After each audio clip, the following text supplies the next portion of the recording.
time to bleed!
Bring that up because when you say that, it also makes me think about The Bachelor, which I watch. And the reason I watch The Bachelor is to Anthony Fontano that shit. Yeah. Okay? Like, I literally watch that and I'm like, oh, this bitch is ugly. And this fucking dude, what the fuck is up with this guy? He thinks he's got abs, meaning I'm sitting here with a fucking dad bod. And then that's the joke. Like, that's why it's funny. Now, me personally, I would never actually say that because deep down, I don't really feel that way. I don't feel the urge to, shit on, hey, my name's Sarah and I'm from Alabama and I want to be a dentist. And she's got her tits all out and all this other shit. It's just funny. It's entertainment. And I say this to say that I realize, and not just me, but fucking Drake and Travis, everyone is The Bachelor for rap. Like, hip-hop and all this has turned into this just, like, online, instant reality show. Whether it's Instagram, Twitter, this, all this other shit, where we're not really people to people. And so they, they talk shit and they go, oh, this is whack, and he says this too much and she does that too much and shows her tits and blah, blah, blah, and whatever the case may be via music. And honestly, this last year that I've been working on this album, No Pressure, I've been watching a lot of Bachelor, and I've been realizing these people don't really give a shit about me as a person. They're just more so critiquing because it's a thing to do. Does that make sense? Yeah, potentially. Yeah. In a way, I don't know, at least it helped me realize that, like, I'm just a fucking entertainer, and people...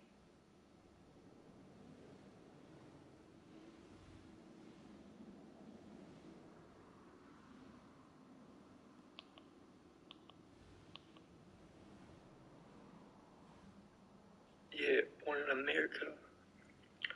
I don't want to be here, so I'm acting like a brick. Looking at all these bitches. Yeah, I'm a young chick. I rap with a British accent. It's fake as fuck. But I'll use that off the top of my head. So I'll fuck it up. I'll mess up my words. Hopefully I'm here in front of my computer trying to catch them up. Or out there in the streets. Maybe Aussie. Maybe some other accents. I think I've been fucking burger eating, disgusting America. There is a couple of redeeming qualities about America, but it is overhyped, and I don't. Here's stuff like Naruto. Some facts.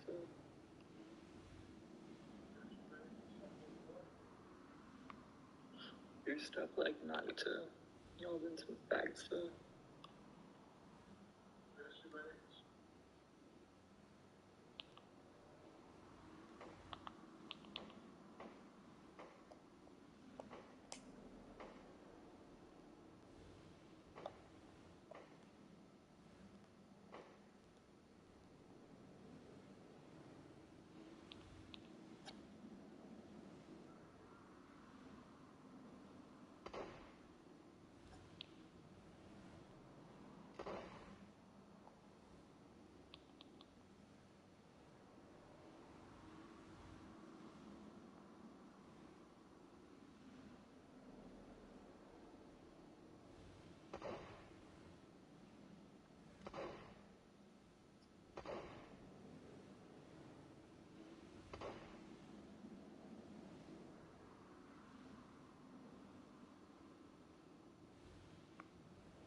Mom?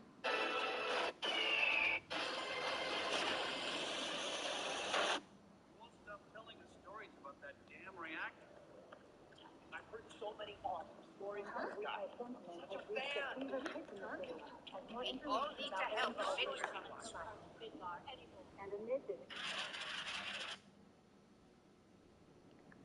Hello, and welcome back to Video Games. I'm Tim Rogers. You are watching the action button review of the Final Fantasy VII Remake. For those afraid to watch in full, let us begin with the bottom line. The Final Fantasy VII Remake is more Final Fantasy VII than Final Fantasy VII. For those who remain, indulge me with the opportunity to deliver an extended introduction. I mean, this is the first video in this series, and I feel like it's quite important to talk to you about my process. Look at it this way. If I tell you about my process now, then I don't have to tell you about it next time. This video represents the first in a series which may very well continue until the end of my mortal life. I make this declaration without cynicism. As a human person who just 11 months previous passed the threshold into their 40th year of life, crossing over into that much ballyhooed 5th decade, and unto the precipice of middle age, the darkness with which I reckon my building hast acquired a richer sheen of morbidity. I first reviewed a video game in front of the amusement of the internet at large, literally 19 years ago.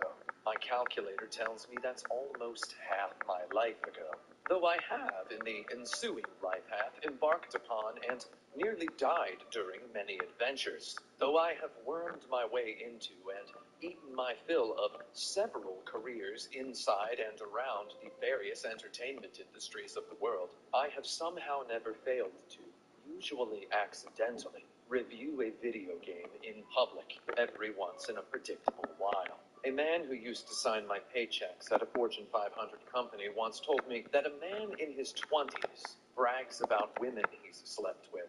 A man in his 40s brags about meals he's eaten. And a man in his 60s brags about his bowel movements. I replied to this man with an enthusiastic immediacy which might have shocked him, that he was saying a man in his 20s brags about what he's put himself into, a man in his 40s brags about what he's put into himself, and a man in his 60s brags about what he has left behind. The old man shook his head and told me I'd misunderstood the metaphor. Back then, I figured maybe he was right, and I just lacked the perspective to understand why. Today, I declare with confidence that he was wrong. I was 25 years old then, and I knew a lot more about everything than that old man. He is literally dead now, and I'm in charge. In my 20s, I put myself into the task of reviewing video games for my website, actionbutton.net. In my 40s, today, I come to you having sucked the Final Fantasy VII Remake down with a milkshake straw. And on my eventual 60th birthday, one of you watching this right now will take my place. Let these videos then serve as an education for you, my eventual successor. Back in the early 2000s, while I was working at Sony Computer Entertainment Japan in Tokyo, I reviewed video games in my spare time on my website, actionbutton.net. It started as a freak exercise in passive-aggressively smack-talking the free games I received at my job. It eventually evolved into a dreadfully complicated procedure of note-taking, replaying, and data analysis. Thanks in large part to this laborious hobby of mine, I received an eclectic self-education, one which propelled me into a job designing for AAA video games, even when I founded my own studio.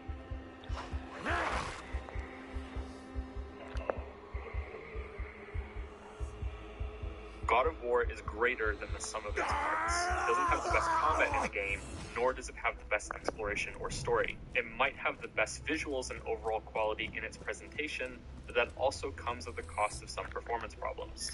Essentially, I'm saying that I can think of games that individually do every part of God of War better than it does. But I can't think of another game that is this good in almost every area. Most games that have great stories have horrible gameplay. The opposite is usually true as well. Many games that put so much effort into looking this good have nothing else going for them. God of War, on the other hand, is at least good in every way that counts and may even be good in more categories than it isn't. That's a pretty big achievement, and it makes the game easy to recommend. But there is a big caveat that I want to lay down before I can spoiler warning the rest of the video. The amount of attention that both gameplay and story received during God of War's development may end up being a huge negative for some players. In this way, it's lesser than the sum of its parts. If you don't like third-person action games with enclosed melee combat, it's unlikely God of War will change your mind. Likewise, if you don't enjoy stories in video games and prefer mostly gameplay, there are long stretches of walking and climbing sections in God of War that have you doing nothing, scenes that require only minor input from you when prompts appear on the screen, and many unskippable cutscenes, a cardinal sin in video games as far as I'm concerned. I thoroughly enjoyed both of these sides of God of War, but I know some of you watching may only be interested in one of them. This game may not be for you because of that. If you've played the previous three main entries in the God of War series, I think this one is worth going through for the story alone, even if the gameplay is something you merely tolerate. So there's my usual bare bones review as an introduction. Spoiler warning is on the screen. God of War is best played without knowing its big moments. If you are stopping the video to play it yourself, my parting words of advice are to not play it on Give Me God of War mode. The game is best played on hard or normal.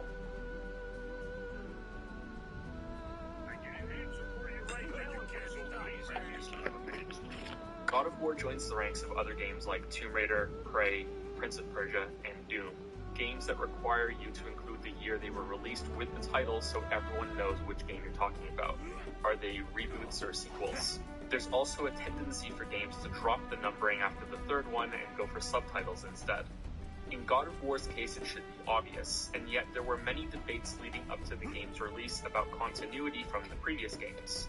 This culminated personally for me when I went to buy the game at the store. The guy at the register asked, "Have you played the other games?" I answered yes. "Well, just forget about all of that. This game is completely separate. It's Norse mythology now instead of Greek. There are no connections." Turns out this clerk was wrong. Seeing as the game has been out for several months, you'd think that this sort of thing would have stopped happening, but yet the words of this guy live on in some online posts. The streams I did of the first 3 games, and this latest one, have attracted comments about how the early games are no longer canon, that this is clearly a reboot, and that the events of the prior games should no longer enter your mind. This is, in my opinion, far from correct. In fact, I'd say this latest God of War is significantly enhanced by playing the older games, or at least God of War 3. This is the same Kratos we've been with all along. Continuity is here, and that's a good thing. The first 3 games are spectacle fighters that belong together with Devil May Cry. Now, before big fans of that series start stabbing their thumbs into the keyboard, I know they have severe differences. I played the first 4 Devil May Cry games as they were released, and the first one is one of my favorite games of all time. God of War 1 and 2 are much lighter versions of that combat system, and it's not until the 3rd game that more direct comparisons to Devil May Cry become truly fair. Yet the games are firmly in the same genre courtyard, even if God of War values spectacle and scale above all else. God of War 2018 is different. It's the same character, but the story has gone through evolution. The gameplay has definitely mutated, but whether that means it's evolved is up for discussion. I wouldn't call it a regression, it's certainly above the first 2 games, but compared to how well the 3rd game refined that combat system, I'd say this new one is best described as a side grade. We'll get to that. The story's evolution is easier to see, although it may not be an improvement for everyone. The discussion around Kratos' supposedly new maturity has been difficult to avoid, same for the counter-argument saying that that commentary is unfair to the original games. There's a new bombshell court filing that that indicates Hillary Clinton hired a tech firm to spy on Trump's 2016 campaign. The first 3 God of Wars were like a greatest hits tour of its setting. Did it ever make sense to run into these mythical characters who are, for some inexplicable reason, no longer contained to their own stories but mixed together in some kind of mythological stew?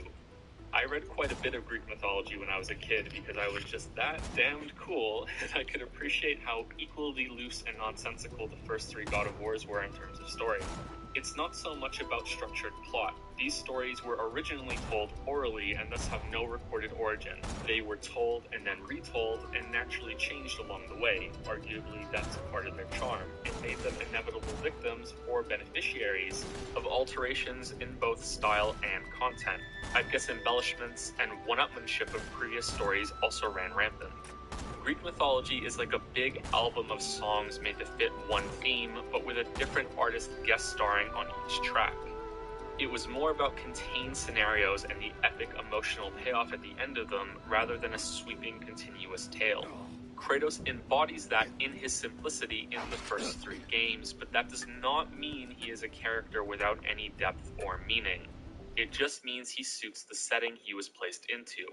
He isn't just a bloodthirsty monster that kills indiscriminately. He cares deeply about his family, to the point that, in terms of plot, he is controlled by guilt more than rage. But that doesn't sweep away the fact that, for the majority of the game, anger is what powers the Kratos engine. The more complex side of him is rarely shown, and when it is, it feels more out of place due to how much time he spent in kill, blood mode.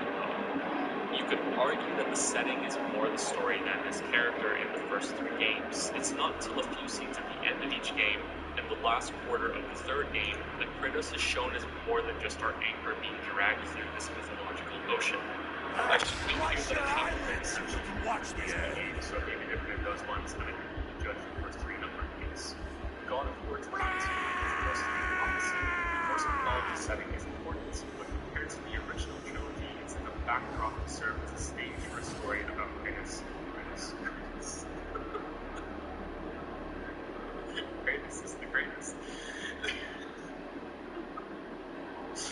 It's like a backdrop to serve as a stage for a story about Kratos and his son Atreus.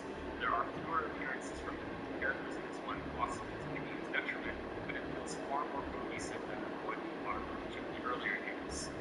Norse mythology was originally told orally. It was told and retold, and therefore carries with it the same qualities as Greek mythology. Variations were encouraged, and sadly, not much of it was written down and is rituals forever. Let's make music, guys. However, it has something that the majority of mythology is on. Now, enemies, remember that Ragnarok is quite different. The first word is quite possibly one of the coolest ever created. Ragnarok, you can just taste it as you say it. Second, it's a final world-altering battle where every character shows up and slaughters each other. Rivalries are partnered off and permanently resolved. Almost everyone dies. This may not seem like a big deal, especially since the rest of the Norse stories follow a similar contained scenario with contained payoff as Greek.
Get ready with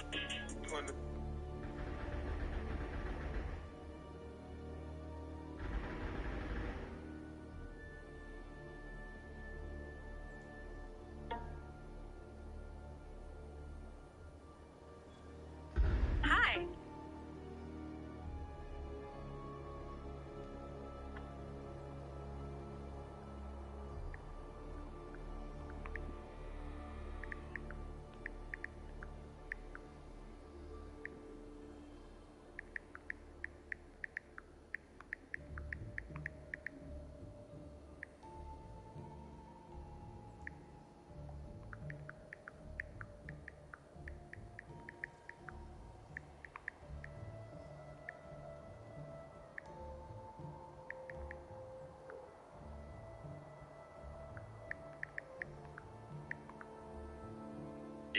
But along with Loki being a regular catalyst that sets off the conflict in many of the tales, Ragnarok is always there. It's looming, it's coming. A small detail here, or part of the ending there, or rolled up into that boogeyman monster that's waiting at the end of the imaginary book that will never hold all of these stories. There's a little more glue that binds Norse mythology together. You can add this to how the Norse gods are far more grounded than the Greek. A large part of the appeal of both families of gods is that they're fallible. They're not calm, all-powerful, and all-knowing deities. They reflect some of the worst qualities of mankind and can be just as selfish and capricious. Yet the Norse gods have always struck me as the more human of the two, or if human isn't the right word, more mortal. There's brutality in how the gods are treated in both Norse and Greek mythology, but it's the Norse side that always struck me as having the deeper, more lasting ramifications on the gods toward that brutality. Outside of the games, that is, the games versions of the gods are about even in this respect. Are these the only reasons that Kratos is different in this game? Absolutely not, but it's clear that there was a deliberate change going from one setting to the other, for all the environments, the gods, the monsters, and Kratos himself. It's more likely that these changes were thought at first, with The Last of Us being such a clear source of inspiration that I won't bring it up again in this video, and then the setting was settled on around the same time as an appropriate migration. Everything has been shifted from the extravagant, exaggerated to the statistical, but while not humble but humbler Norse ones. Kratos is slower, more limited, and is now capable of fatigue. This could be explained by him getting older. The game even takes at least one crack at him about that. But that doesn't make much sense for a Greek god when you think back to Zeus and his siblings in the previous game. I think it's more likely and better suited if this new realm is dampening him in some way. The rules are different here. Sometimes that can make him powerful if he can defy them, other times it makes him weaker when he can't. Mostly it's like gravity is stronger in the Norse realm compared to what he's used to. Before we continue though, here's a quick summary of the original trilogy so we can get everyone up to speed. Demigod Kratos makes a deal with Ares, the god of war, to save him from defeat by becoming his servant. While in this servitude, Kratos is tricked into killing his own wife and daughter, and is permanently marked white by their ashes. From there, he goes on a quest for revenge, opening Pandora's box to unleash the power to kill Ares. After that, the gods refuse or are unable to purge Kratos of his torment over killing his wife and daughter. Kratos attempts suicide, but the gods also refuse to allow him that peace, and instead raise him to full godhood as the new god of war now that Ares is dead. Kratos becomes too much of a threat to the rest of the gods in his new position and is subsequently cast down back to roughly demigod status. Zeus lays a trap which Kratos stupidly falls for when he channels the remainder of his powers into the Blade of Olympus. Zeus, who is Kratos' father by the way, the guy had a real bad problem of keeping his lightning bolts in his pants, then kills him, and after being saved by the Titan Gaia, begins a new rampage throughout all of Greek mythology over 2 games, killing titans and gods alike. At some point it becomes hard to tell whether he still wants vengeance because the gods won't rid him of his nightmares.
Here's where the militia used to forge their armor before the sorcerer turned them all into skeletons.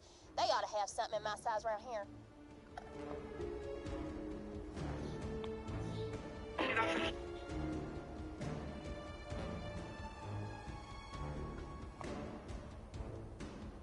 Damn, looks like somebody hid the armor up in that there tray. Might want to give it a little love tap so it'll drop the goods.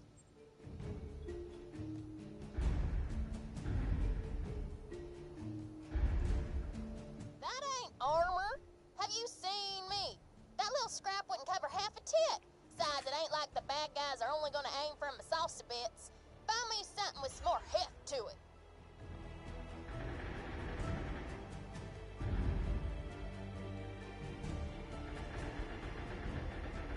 Now that's what we're talking about. Bulky, protective, and 100% badass. You got a choice, my hose. Do you bring Ellie the bulky armor, or do you grab the more boobalicious metal bikini for her? You're near the camp. Just plant that sapling and show them nature's true power and blah blah blah trees. Something.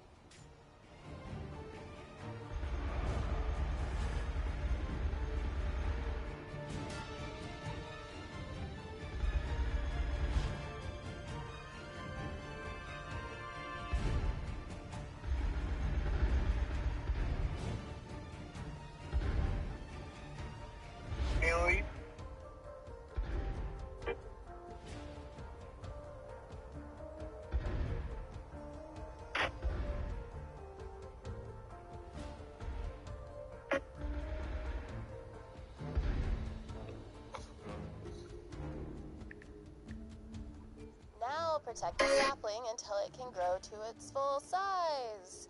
I'm gonna take a nap. Hey, sapling's getting hit. Just, heads up.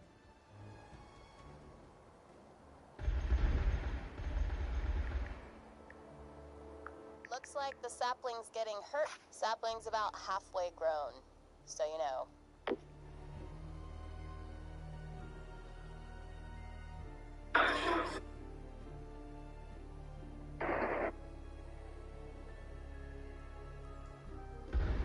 Beating up the sapling. Okay. You're almost done guarding that stupid thing. Hey, sapling. sapling's getting hit. Just, heads up.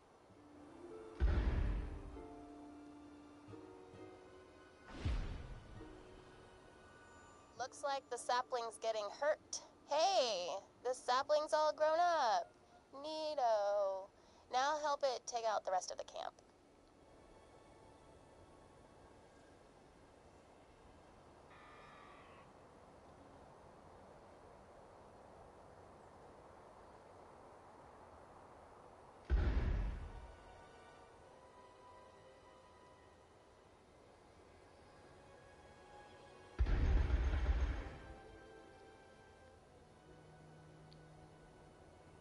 Or because of the more recent betrayals. Knowing Kratos, it's probably both mixed in with 5 other things that only he knows about. Some other god cut in front of him in line when he was trying to, raid a city somewhere.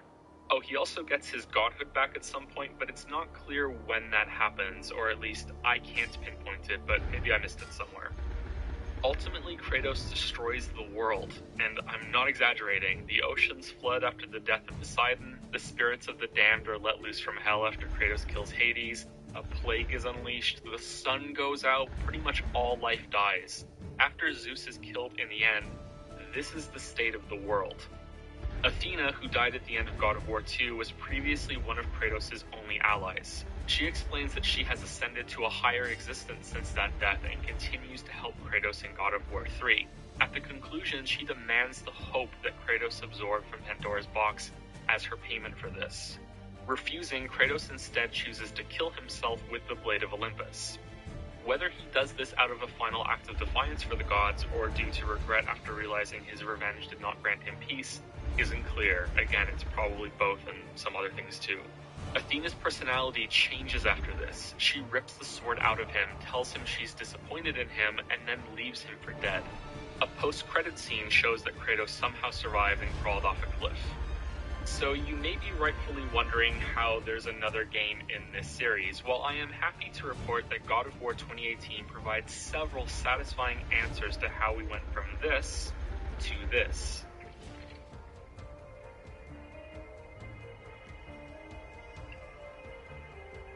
Destroyed the sapling. Yeah, it doesn't. It's never explained. Of course it's fucking not. Now, instead of griping about this for 30 minutes, and let's all acknowledge that I could, I'm going to let it go. Because this new God of War is the first of a new series, probably a new trilogy. I was hoping for the game to be more contained than that, but I can't ignore the reality of this being the flagship of a new set of stories. I think and hope that the answers to the ending of God of War 3 will be relevant to some other twists involving a larger story that includes Athena and this higher existence that she speaks about. This first game was sharply focused on Kratos and Atreus. The next game will pan back and increase the scope of the story. However, I want to make it clear that the games absolutely do have to provide answers for these questions. Too much of the foundation from the original trilogy is used and called back for only some parts of it to be connected. That's not allowed. You can't just take some of it, it all has to come back. The story is not playing fair and is a cheap mess if these questions are not answered. Number 1. How did Kratos survive being impaled through the torso with the Blade of Olympus? The power of hope was released from this wound, heavily implying that Kratos was killed. The Blade of Olympus, in almost the exact same way, killed him before, and he didn't survive. Not to mention the size of it, the blood loss, and the huge scar left on him in the most recent game. Did the Blade of Olympus simultaneously kill him and give him back his godhood since it was still stored in the sword, causing him to regenerate? That would be kind of cool. Question number 2, how did Kratos get to the Norse mythology lands? Was he taken there, or did he fall into the ocean at the end of the third game and was carried there by chance? If so, then that brings us to question number 3. Why are the Norse mythology lands unaffected by the damage caused to the planet during the third game? The oceans flood, the sun is extinguished, plague and the souls of the dead are everywhere. If the Norse lands are in a different realm, physically separated from the Greek lands, then that should be explained, as it is a good answer, but then it ties back to the second question. If that's the case, how did Kratos get there? Something like this is sort of hinted at in the game itself, but it needs to be more clear. This doesn't have to be done purely for the sake of answering questions, but also because it can make things more interesting. Other lands with other gods are shown in God of War. How are they linked? Are wars waged across realms? Are there a set of even mightier gods that reign at a higher level than these gods limited to each realm? Is that where Athena went and is projecting herself from? Answering questions is good. Please do it. Don't make me have to rant for 30 minutes in the next God of War video. I'll do it, goddammit, but please don't make me. Returning to Kratos after this recap shows us how much this character now makes sense. This isn't a new version of him. He has changed, but it's a reasonable progression on this same character. His most important line that shows this is about halfway through the game. After Atreus kills Modi, Kratos forcefully says, "There are consequences to killing a god." Hey, Kratos is no more deep of a character. Neato. Now help it take out the rest of the camp. Hello Blazers, no fuckers there. How you guys doing today? Welcome to a brand new video. Today guys, I'm back at it again with a new video that is going to be getting demonetized once again. The original video where Logan Paul mocks a guy's suicide was completely monetized, which is great. But today guys, we're gonna have a rather quick video in which we're going to look at a bunch of people that decided to defend Logan Paul from what he's done recently. Yes guys, you're correct. There are people who are willing to defend Logan Paul, apart from the 12-year-olds in the low gang. I mean, we all know that Logan Paul and Jake Paul are savages. I mean, at this point, Logan Paul could kill a person and burn down an orphanage, and his 12-year-old subscriber army would be like, "Damn, son, he's a savage. Damn, on the haters." But no, guys, it's really sad because there are actual people who are defending Logan Paul right now. One of the people who recently came out in defense of Logan Paul was Lauren Southern. If you guys don't know who Lauren Southern is, she's like a very right-wing reporter who used to be in Rebel Media. But this is not even a political issue because what Lauren Southern does in this video, how she defends Logan Paul, doesn't have anything to do with politics. She's uploaded this video called "Witnessing Death" in defense of Logan Paul and has 11,000 likes and 6,000 dislikes, and the comments are a shitstorm. So let's check it out. It's just going to be very entertaining, I'm pretty sure. I really didn't think I was going to do a video on the Logan Paul situation, but Classic. I kind of feel the moral need to do so just because there's been such a giant train of hate against Logan Paul. Like, literally every single YouTuber, every single news outlet, despite the fact that I know a lot of people are going to be angry with me, I need to give my honest opinion. First of all, I respect the fact that we all can give the different opinions on this because, let's be fair, a lot of YouTubers who made videos on Logan Paul's situation are basically saying the exact same shit, including me. The only difference is that I didn't make this whole epic, please donate to suicide shit. I just kind of said that Logan Paul sucks big pee-pee, which is kind of, the case. So shout out to Lauren for just expressing her opinion, regardless of it being maybe controversial. However, I still think she's pretty fucking wrong. And maybe people could just criticize, like, hey, that was a wrong decision, take down the video, which he did. I think the reaction was quite the overreaction from people and just kind of piled on because people were virtue signaling, yes, I hate Logan Paul too. Yes, I hate Logan Paul. Unbelievably ironic people that were just straight up telling him, kill yourself. I hate you, I hope you choke, all these different things on Twitter. No, I agree with that. That in a certain way, the whole Logan Paul controversy was taken a little bit too far. I've made a joke on my last video saying that Logan Paul should kill himself for the benefit of humanity. Obviously, I don't want Logan Paul to kill himself. I don't want to pull the fucking Leafy is here card right now and saying, "Oh, my videos are just satire, dude." I was just feeling edgy that day, so I made a joke that Logan Paul should kill himself for the benefit of humanity. I don't actually think he should kill himself, because if he does kill himself, then who would the rest of YouTube have to make videos about? I mean, Jesus Christ. I mean, Jake Paul and Logan Paul are such amazing entities on YouTube that their existence, their terrible music videos, their terrible actions create so much topics for us to discuss, and also makes fucks like Cavos get 12 million views on the video. I'm still triggered, by the way. I'm still triggered over that. But yeah, if you're one of those people who are like, why is he making fun of a dead guy, but then went to Logan Paul and told him to kill himself, then you kind of contradicted yourself here, mate. So don't do that again. He laughed at suicide, and that seems to be people's biggest problem with Logan Paul right now, that he reacted in a way that didn't seem fit. Now, the biggest problem with this sort of defense of Logan Paul that Lauren Southern here made is that she's only looking at one side of the issue, which is Logan Paul laughing at the death. After he saw him dead in the forest, he was like, it was kind of, this sort of hysteric, nervous laugh or whatever, and this is the only point Lauren Southern is looking at in this video. She's not looking at the fact that he made a very explicit thumbnail where he put the dead guy in it. He made a clickbait title which was like, "We found a dead guy in a forest." She's not looking at the fact that Logan Paul uploaded the video on his YouTube channel or put that part in his video in the first place, because He could have easily just not uploaded that part and just made a funny Japanese vlog. He could have just, went to the Weeaboo anime store and bought some shit or something. Bought some hentai for his nigga Rice Gum in Los Angeles. He could have just not uploaded the video or cut out that part from the vlog, but he uploaded the video and made a clickbait title and thumbnail out of it. Was pushed to the trending page by YouTube itself.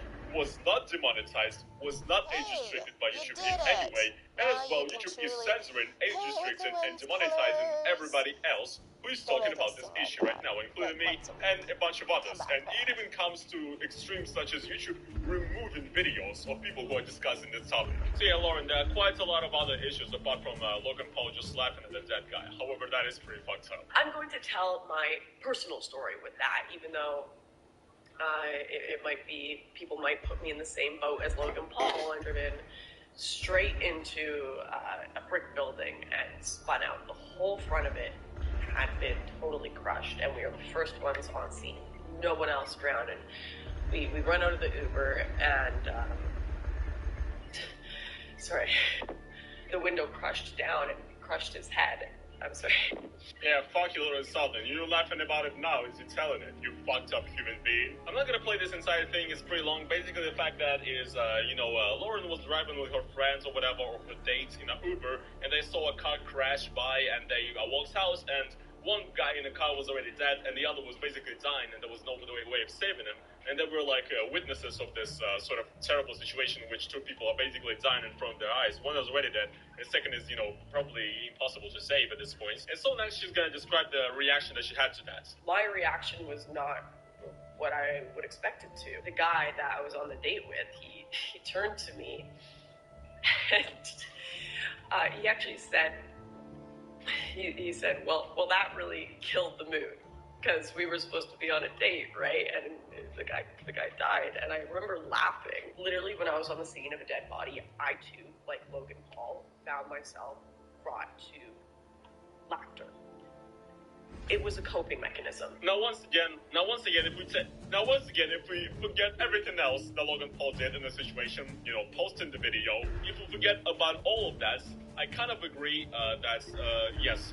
Logan Paul laughing about the dead guy might have been a coping mechanism. We don't know yet. I mean, I'm sure Logan Paul might be a dumbass, but he's not a complete fucking sociopath, He's not Keemstar. I don't think Logan Paul is a sociopath to that point where he wouldn't laugh, like genuinely laugh, because it's funny. This is a dead guy in a suicide force. Actually, we have the same sort of situation. I don't want to get too graphic into this story, but basically, my grandma, my grandfather, and my mom, they were driving in a car, and just in front of them, an accident happened. Two cars collided, and I don't know how it happened.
can't hear you! Get out of my head!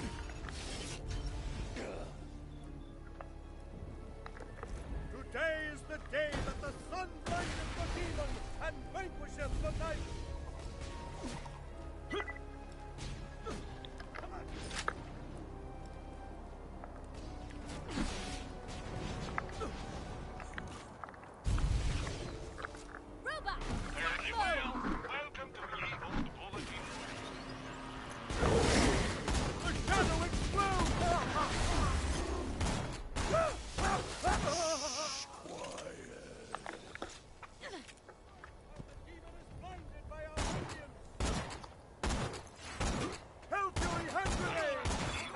I'll eat the pain!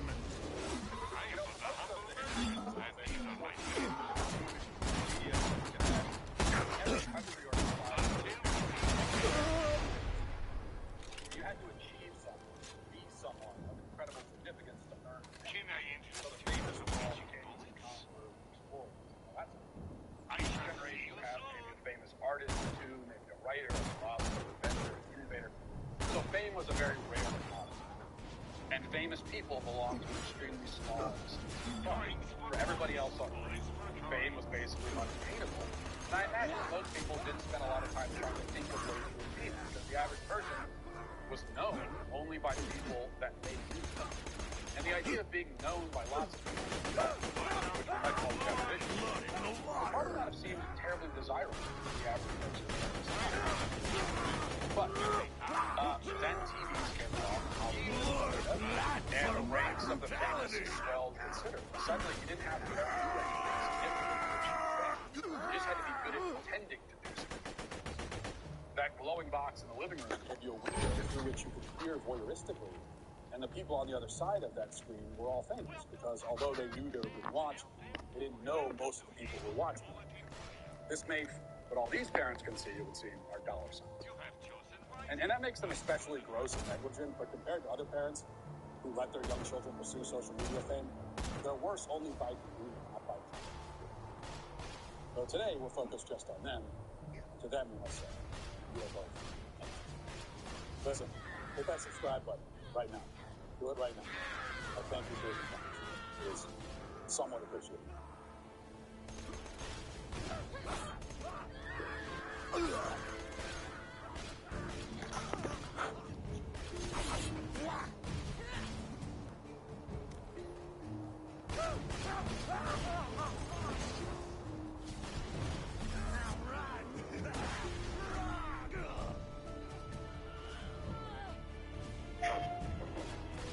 Through a lifetime spent in the pursuit of knowledge, one question consumed me. How did our world come to be? Hello everyone and welcome to PlayStation Access. My name is Ash and today I am taking you out to the wild, wild west. This isn't a land of cowboys and cattle, however. This is a frontier of deadly machines, warring clans, and knotted jungles growing from the ruins of a long-lost civilization. This is Horizon Forbidden West. Hello everyone and welcome to PlayStation Access. My name's Rob. Hello everyone and welcome to PlayStation Access. My name's Rob. I'm coming to you live from February 2022, one of the most exciting months for video games in living memory. Sifu, Ollie Ollie World, Horizon Forbidden West, amazing. But the fun doesn't stop there, as today we're focusing on Elden Ring, the epic new From Software RPG heading to PS4 and PS5 on the 25th of February. While From Software's games are often shrouded in mystery, we're here to pull back the veil and get you fully prepped for this open-world fantasy adventure with every scrap of detail we can find. Ready? Here are 39 things you need to know about Elden Ring before you play. Number 1. Elden Ring is a collaboration between Dark Souls and Bloodborne developer From Software and Game of Thrones author George R.R. Martin. To clarify, that's the team who love to kill you in their games, and the guy who loves to kill all your favourite characters in his books. A perfect match, if ever there was one. Number 2, the story takes place in a fantasy realm called the Lands Between, which is home to the colossal Erd Tree, the golden tree we keep seeing popping up in the trailers. This realm is ruled by Queen Marika the Eternal, but a civil war between her 6 demigod children has plunged the land into chaos, resulting in the Shattering. Number 3, the Shattering is what happened when the Elden Ring was broken into several fragments, also known as Great Runes, which were then split between the demigods. The demigods we've seen so far, such as Godric the Golden and his many, many arms, look absolutely nails. Number 4, this is where you come in. You play as a member of the Tarnished, a tribe that lived in the Lands Between but were banished for reasons that remain a mystery. More importantly, though, you're here to bring together the pieces of the Elden Ring and claim the Elden Lordship for yourself. Number 5, what your Tarnished looks and plays like is entirely up to you. When you create your character, you'll be able to choose a class that determines how you start your adventure in the Lands Between. Which leads us into number 6, the classes confirmed for Elden Ring so far. These are the astrologer, the bandit, the confessor, the hero, the prisoner, the prophet, the samurai, the vagabond, and the warrior. Like a box of Quality Street, everyone's going to have a favourite and one they can't stand. The astrologer, gross. Number 7, there's also a class where your character has nothing when they start the game, called the Wretch. Only masochists need apply. Number 8. Now, you might be thinking, so far, so Dark Souls. Well, Elden Ring shakes up the formula by going full-on open world. Go where you want in the Lands Between and peel back the layers of mystery in this world, however you see fit.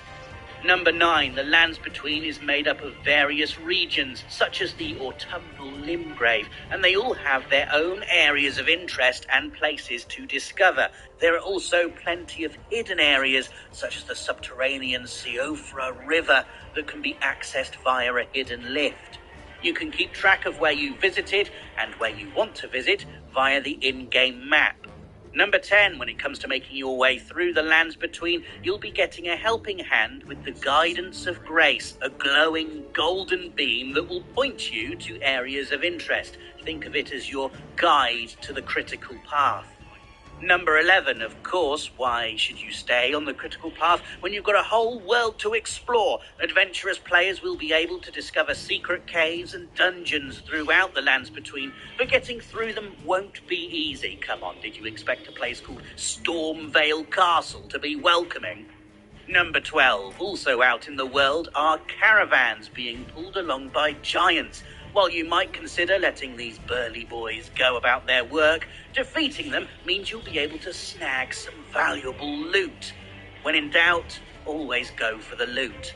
Number 13, you'll notice Elden Ring's world is scattered with messages and bloodstains, which returning Souls fans know can be a huge help or trick you into doing something really stupid.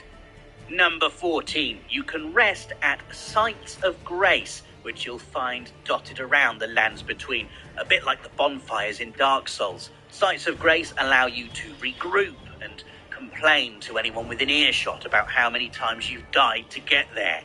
Number 15, at the Sites of Grace, you can also level up your character with runes collected from defeated enemies, refill your healing flasks, and respawn every enemy in the area, because of course.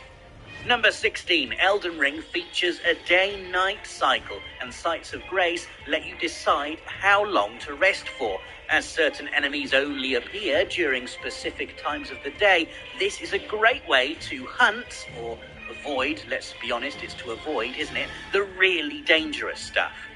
Number 17, another intriguing addition to Sites of Grace, is the ability to create wondrous physics concocted from the crystal tears you'll find around the Lands Between. Mixing different types of tears together gives you various effects. The best way to find out what effects is to experiment. What can possibly go wrong? Number 18, another thing you can do at Sites of Grace is equip your Ashes of War. These can improve your weapons and shields with various special effects, such as spectral swords that hover around your character and automatically attack any enemy that dares charge at you. Number 19, once you've got your bearings in the lands between, one of the first things you'll want to do is find Melina. She's a seemingly friendly face who not only wants to help you in your quest, but also offers you the spectral steed whistle, which allows you to summon number 20, Torrent, your spirit horse. Torrent is the absolute best. They let you gallop across the world, can soar into the sky using updrafts, large columns of wind that allow you to reach higher spots, and can also double jump. Torrent may be a horse, but in our eyes, they're also the absolute goat. Number 21, you can jump as well, opening up all sorts of opportunities when it comes to combat. Whether you're using a jump attack or dodging a boss, the combat in Elden Ring literally reaches new heights. Anyway, is it time to talk about the bosses? We think it's time to talk about the bosses. Number 22, one of our favourite things about Elden Ring's open world is that certain bosses can be avoided simply by running away. While you'll still get the occasional closed arena where it's kill or be killed, most of the time Elden Ring gives you the freedom to approach these bigger fights at your own pace. Number 23, not that you'll want to avoid these fights, as you'd be missing out on some truly exceptional enemies. One of our early favourites from the closed network test is the absolute unit that is Agil the Flying Dragon, whose introduction is as spectacular and as terrifying as you'd imagine. Number 24, another awesome-looking boss is Godric, the ruler of Stormvale Castle, who wields a giant axe in one of his many, many hands.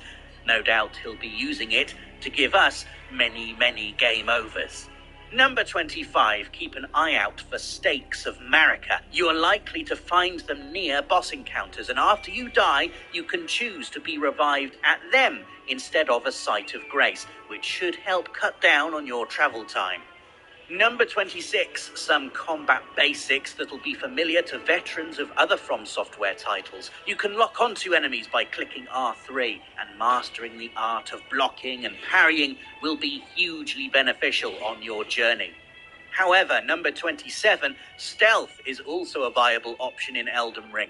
We've already seen from the closed network test how your character can hide in tall grass, either to sneak up on enemies or avoid them entirely. So if you don't fancy the pain of having any old schmuck dunk on you early on, we'd recommend being sneaky. Number 28, the Land Between also boasts smithing stations, which allow you to upgrade your weapons and armor.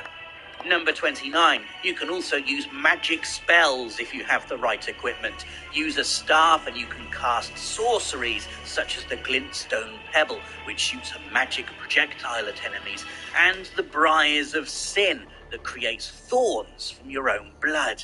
Lovely. Likewise, for number 30, if you have a Sacred Seal equipped, you can cast incantations, which are also extremely handy to have in a fight. One incantation is called the Litany of Proper Death, which deals holy damage to enemies and has to be the most metal name you could have for a spell. Number 31, of course, magic spells don't come free, which is why you should keep an eye on your focus point gauge. This blue bar sits between your red health bar and green stamina bar, letting you keep track of exactly how many spells you can cast. You'll be able to replenish your focus points by taking a swig from a new flask in your inventory, the Flask of Cerulean Tears. Another important thing to know about Elden Ring's combat is that number 32, you can summon NPCs to help you fight. To do this, you'll need a spirit cool as ash, a spirit bell, and to be standing near a rebirth monument. This is particularly useful when going up against a gnarly boss, like our good friend Agil the Flying Dragon. Number 33, fancy more of a human touch when it comes to recruiting help? Well, if you use a tarnished furled finger at a summoning pool, you can summon up to 3 other players to help you on your quest. And if you're joining a friend session, you'll be able to take back all the runes you collected to your own game. Number 34, if you fancy taking on another Tarnished in some PvP action, simply use a bloody finger at a summoning pool to invade someone else's world. Just don't expect them to welcome you with open arms. And if you're the sort of soul who wants people to come crash into your world, number 35, the Taunter's Tongue is for you. This item is an open invitation for an invasion into your game. Best of luck to you, if that's the way you want to play Elden Ring. Number 36. In an interview with the PlayStation blog, Elden Ring director Hidetaka Miyazaki confirms the game will have a new Game Plus mode and multiple endings. While we might have been expecting them anyway, considering From Software's reputation, we still can't wait to see what lies at the game's conclusion, if indeed we can actually get there. Number 37, another new thing for Elden Ring, is the crafting system. Once you unlock the crafting kit and find some recipe books, you can concoct all manner of items, from extra arrows to makeshift explosives, from the materials you'll find around the Lands Between. Number 38, another crucial new area you'll need to know about, is the Round Table Hold, which is similar to the Hunter's Dream in Bloodborne. In this area, you'll be able to chat with other Tarnished who can help you on your quest, including a blacksmith who can craft upgrades and a character who can teach you new spells. A strict no-combat policy here means it'll provide a nice moment of respite from all the dying you've got to look forward to elsewhere. And finally, number 39, prepare to die. It's a From Software game after all. And that's 39 things you need to know about Elden Ring before you play. Tell us in the comments which class you're going to pick, and make sure to give this video a like if you're heading to the Lands Between when Elden Ring arrives on PS5 and 25th of February. Thanks for watching, and make sure to subscribe and hit the notification bell. I feel your spanking. Everything going on in the world.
out for those orcs. Keep the bullets right. Someone's eye sockets right.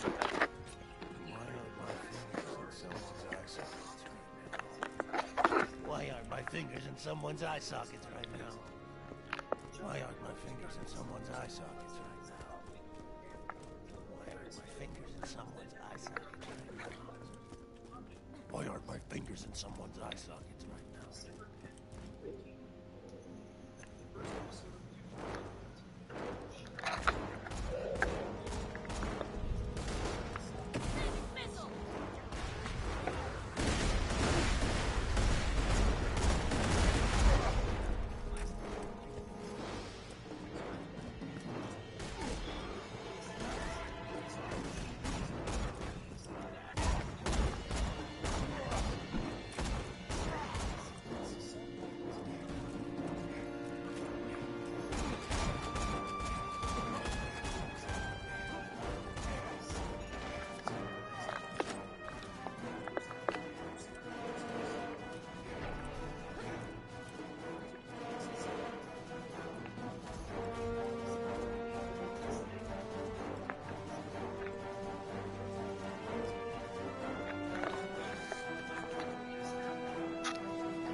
Marcus.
episode starts you off with a but they don't compensate for the significance at all, meaning that you immediately start shooting and hunting for better things.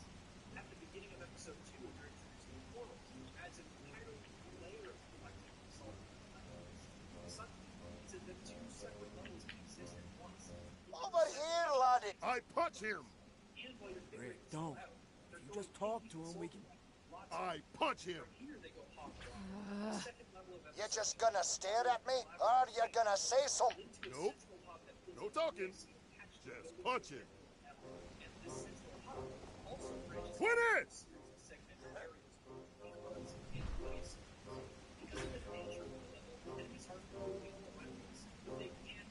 Damn it, Brick!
the distance, you see a lonely wizard blocking your path. Maybe he can help us out of here. I say we talk to him. With words. Oh, I don't know no! why y'all looking at me. Another band of adventure. They obviously don't fit the pace of every game, but the lessons are universal. In fact, Doom is one of the main reasons. You shall not pass! Damn it! Fine. If you really want to get to the Sorcerer's Castle, I'll mark the exit on your map. But if you die, you won't be able to say I didn't warn you, because you'll be dead. The exit is locked by dwarven door locking magic. Well, damn! Now how do we get out of here? You know, that wizard may know something about dwarven door locking magic.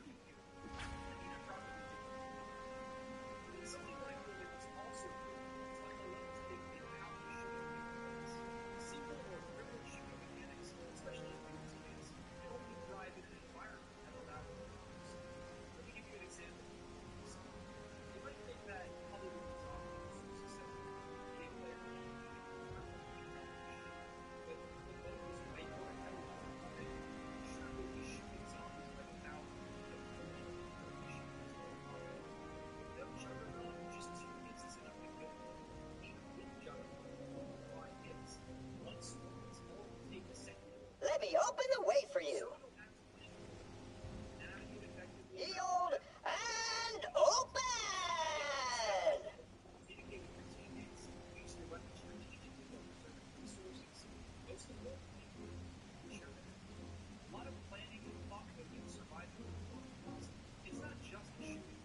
No way! That's like my third favorite type of magic. Look, you're gonna need the secret dwarven passphrase to open the door. Go find some weird runes scattered around the mines. I bet those are the letters making up the passphrase. If you'll find the letters, you could probably get out of here. In fact, I found one just the other day. But you can't have this one. You can find your own. Hey! Aww. Nice! That looks like the symbol for the letter T. One letter down, T to go. You! The sorcerer told me about you. Said you'd come for his queen. Well, tough titty. I'm in charge of these mines, and you'll never get the other runes. Never! On the opposite side of the spectrum, I have a strong distaste for the fourth episode of Ghost. Die questions. The levels are cluttered with trains. Any inspiration that I can draw from these flexible level designs are underlined by the mid-swept across by parents and goddamn mosquito monsters. Just a bunch of shit.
silence. Kill it.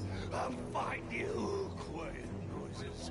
And I'll strangle the whispers out of you with a bone saw.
Have an unplayable frame rate.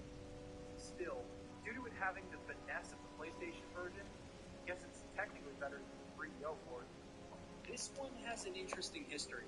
Developed by Art Data Interactive, it was promised to be an ambitious conversion, with more content and graphics superior to the DOS version. But due to mismanagement, a sole programmer, Rebecca Heinemann, was contracted to complete a port of the game in 10 weeks. The soundtrack was re-recorded by the CEO of Art Data and his band in a garage, and the end result sounds pretty good. And the engine was modified and optimized to the best of Rebecca's abilities at the time that she was given. The end result was, simply put, impressive for being completed in a 10-week deadline, but definitely not the port that was being hyped up back then. If you'd like to learn more, Rebecca discussed the full story of the game. I'll leave a link to that in the description. Each console port has its quirks, and nearly all of them are missing content. The 32X version looks and runs well, but it has music that sounds like somebody emptying their bowels.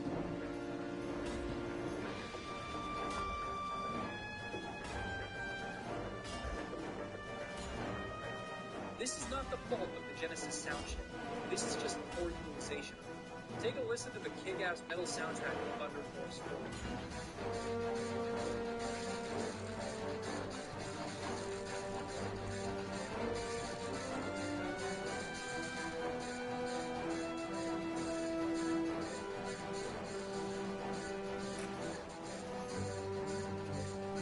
This is the kind kind of stuff that only the Genesis was capable of back then. And it's a shame that the Doom soundtrack couldn't be translated. The Jaguar version was developed by id Software themselves, and by all accounts it's a great port. Rather than having butchered music, there isn't any music at all during gameplay. The Super Nintendo and Game Boy Advance ports are both comparable, and they both have a low resolution and consistent frame. The low resolution is more tolerable on the GBA's smaller screen, and both of these ports, especially the Super Nintendo port, were astounding technical achievements when they were released. They definitely laid the groundwork for what was possible when Doom's source code was released to the public. As technology got better, console Doom ports would eventually become viable ways to experience the game, with the 7th and 8th generation ports by id Software being excellent equivalent options for those without access to a home computer. Although, for a game like Doom, you don't necessarily need a video game console. In 1997, it released the source code for Doom, and thus began the era of Can It Run Doom, in which skilled programmers ported the game to anything with buttons and a screen, printers, an ATM, a thermostat, a calculator, even a pregnancy tester can run Doom. Truly, we are blessed to exist in a timeline where you can find out you're pregnant and play Doom on the same device. With all that said, what is the best way to play Doom today? Well, there are a ton of source codes available on PC. If you'd like to play the game in its original, unaltered form with customizable controls, then your best option is Chocolate. It aims to be as accurate as possible to the original DOS release, even maintaining bugs found in that version. For the sake of the video, this is how I recorded all of my footage for Doom 2, and it's usually how I prefer to replay the game today. Otherwise, most people swear by GC. It is fully customizable inside and out, supports high frame rates, and almost any mod that you can think of will work. Including Sigil. In fact, the big file tells you what GC. For years, it's been the go-to source port for plenty of people. However, the more recent and official Unity port has come to rival it. Regardless, you have plenty of great options. Quake was id Software's first truly 3D game. Jumping 360 degrees of vision, and multi-level layered structures and levels that weren't possible. It carried an unsettling yet unmistakable atmosphere, beautifully and terrifyingly evocative of Lovecraftian horror. It was a great game, and it sent shockwaves throughout the nation. Up until this point, any game that attempted to imitate Doom or flesh out the core of its identity would be perceived as a Doom game. Quake changed everything. The term first-person shooter was adopted, the WASD mouse combo was popularized, thus began a new era of the genre. And the genre would expand and transform as it incorporated elements from adventure games, RPGs, stealth games, and more, until the first-person perspective became just another means of delivering games. As the years went by, designers will constantly find new ways to create shooters. Half-Life's unbroken narrative was carried again forever, breathing life into the Black Mesa Research Facility, and the Residence Cascade that started it all. Everything unfolded before their very eyes without an ever team control away.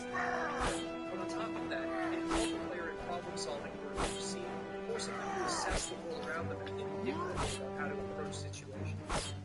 And then, the full-blown modernization of the first-person shooter genre as we know it came along. Halo Combat Evolved.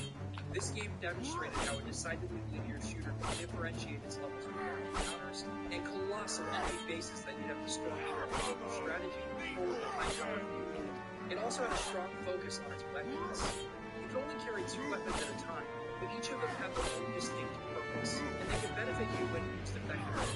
It's an adaptation of what made the combat of Doom work so well in the first place, and you have to play aggressively in order to obtain the more powerful weapons in the level. It's all about thinking critically, resourcefully, and carefully. Although the game is unquestionably straightforward from beginning to end, the game asks you to consider so much, and that careful consideration, the planning that goes into storming a base or taking down hordes of enemies, is what kept Halo alluring throughout its run with Bungie, right up to the fall launch. As shooters continued to innovate and prosper in their own course in the 2000s, shooters like Doom and Quake were slowly but surely left in the dust. Games were constantly iterating on the conventions that Doom established. Here are some examples. Perfect Dark had a freeform interconnected objective system, itself an extension of Rare's other revolutionary shooter goal. An objective system was a flexible and dynamic way to replace finding key cards. You were meeting ever-changing criteria in order to fans, finding the figure of the scene rather than critical. Half-Life 2 allowed its players to take control of the detailed physics engine to solve puzzles, kill enemies, well, do just about anything. Friendship. Halo 2 implemented more generated health systems, pacing and check, and able to assist players in sharpening their decisions. Puzzle. Things were moving pretty fast. When Doom was to make its triumphant return and show the new guys how it's done, it needed to either rethink the FPS genre or stick to its guns and modernize its core game. Doom 3 did neither I'm pretty sure this jump is impossible. While the game was commercially successful, I don't think it's a stretch to say that it became a footnote in both Doom's history and the genre's history. Today, it finds itself sandwiched between the legacies of both of its direct competitors, the two big H's. But it is an important game to the legacy. It made mistakes.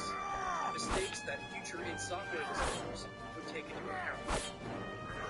The game's opening closely follows in Half-Life's footsteps, almost too closely. Like, you're given ample time to explore the UAC and learn about the experiments they're running, but then you face a cataclysmic event that forces you to trek back to the ultimate facility, learning and becoming properly equipped to do so. It's Half-Life to a T. I mean, I guess you could play Super Turbo Turkey Puncher 3 in this game. Maybe that Half-Life. If nothing else, the game's opening is a phenomenal demonstration of the engine's technical prowess. The lighting can powerfully accompany any movement designer can set. A pentagram can suddenly illuminate a dark room, while the hideous colors of hell seem to come. And the shadows are strong.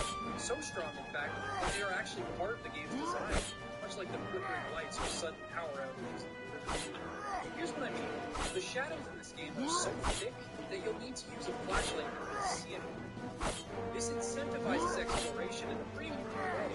While you're checking dark areas for goodies, you never know what might be lurking in there waiting for you. Doom 3 is a survival horror game by truth, and it does a lot with that part. There's no music in most instances, meaning the only sounds that accompany you are the ambient sounds of the UAC and the footsteps of nearby demons.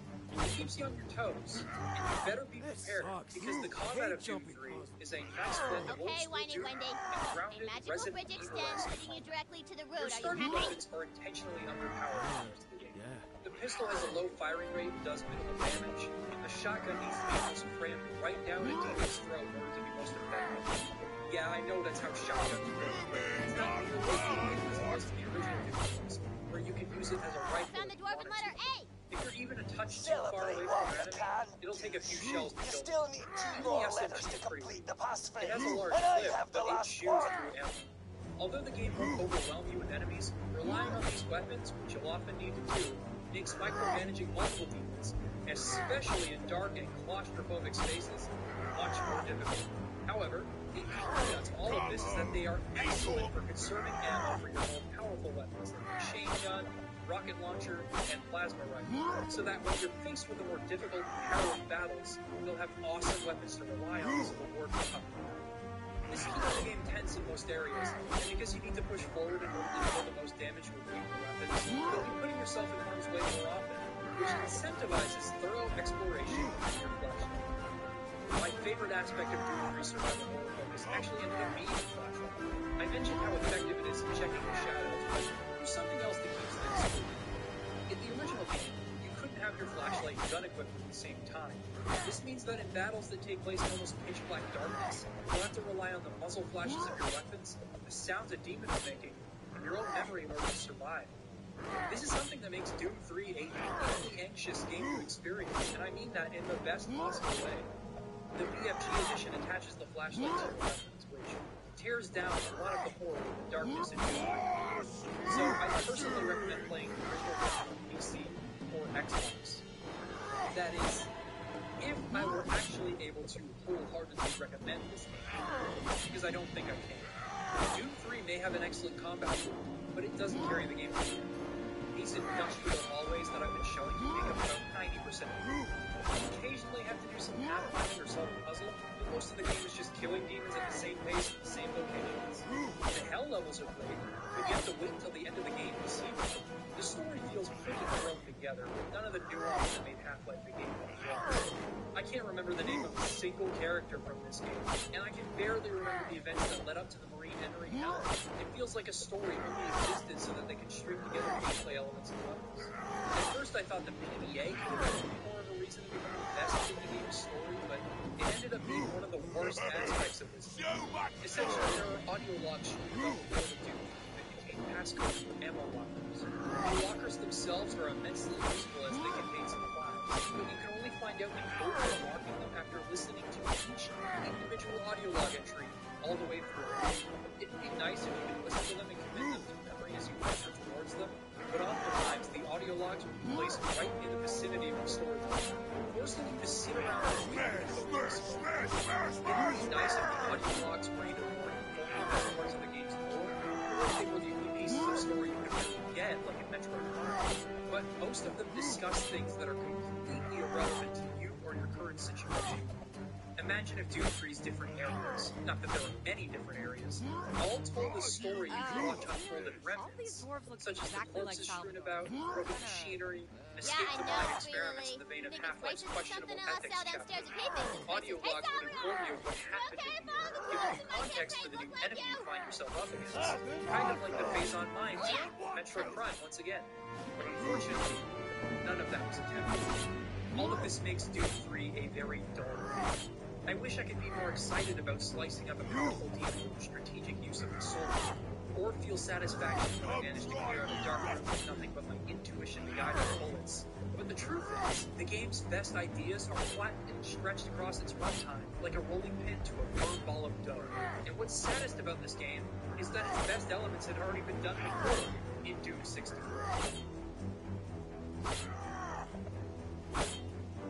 Released by Midway Games in 1997, Doom 64 was a terrifying take on the core gameplay of Doom. Its enemies were powerful, its lighting was consistently eerie, its art direction and setting offered anything but comfort or familiarity, and its levels would confuse and squeeze the life out of the player, often using more complex scripting than the original Doom used to change the structure of levels as you find keys and press switches. New problems begin to unfold before your eyes. The levels of Doom 64 are so intricate. There are so many paths to take and so many routes to remember, and no two levels have the same shape. And while you're exploring, the strongest demons storm from the hardest limit. You'll hardly know what to expect. The game is constantly trying its damnedest to crush you under the weight of its winding labyrinth of brutal combat. And while you're trying to stay alive and make it through levels, the game's atmosphere doesn't give you much hope or pushback. It is unnerving, to say the least. You're walking through abandoned castles and cities in hell, with ambiguous environmental storytelling in the background. One of my fondest memories with this game being spooky as all hell pertains to the Dark Citadel. You have this central map that you run with faint light coming from the rooms, and there are rooms adjacent to this hallway. But in those rooms are bodies strung up on the walls, dark traps, a library maze, and enemies waiting in the corners. Some of them just wander these dimly lit halls. It's really creepy. It just goes to show you how effective minimalistic storytelling can be, and what Doom 3 could have done instead. Adding to the whole, you also have the utterly petrifying soundtrack, courtesy of Aubrey Hodges of Doom PS1. The drums in this game are harsh, industrial, and really fucking nasty. One of the songs even samples a baby crying.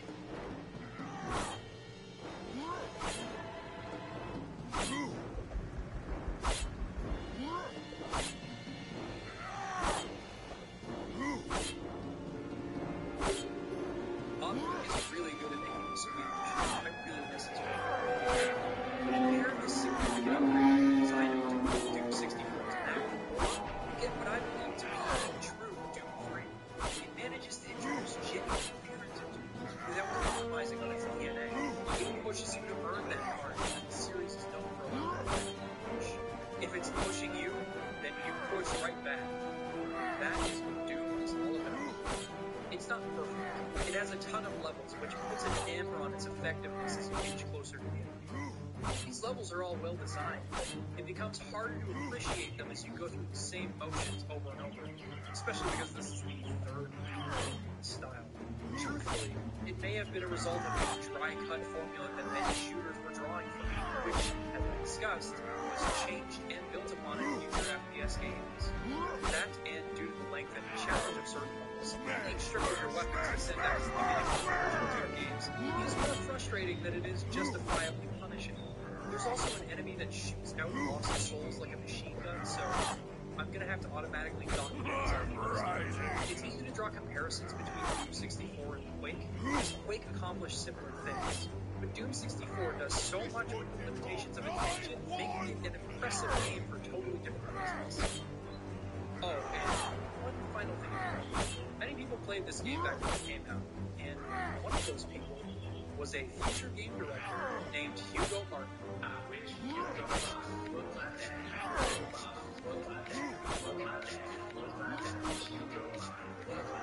It was the first Doom game he had ever played, and he appreciated how it kept the player interested.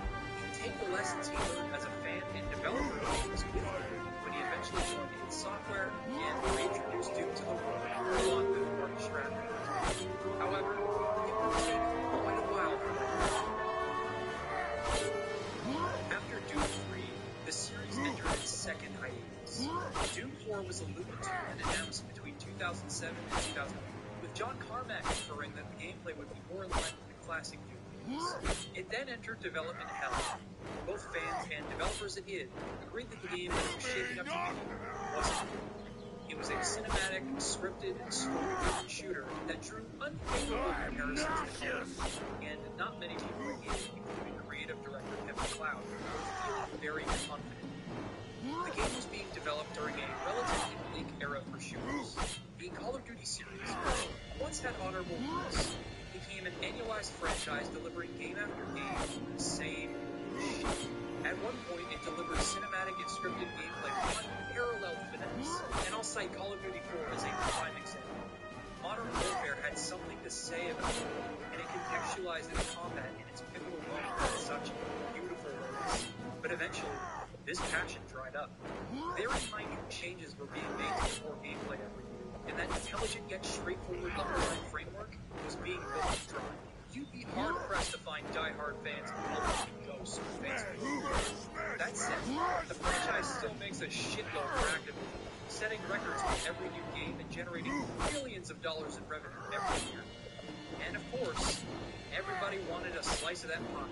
It got to the point where other franchises were being corrupted by the late 2000s, early 2010s FPS checklist.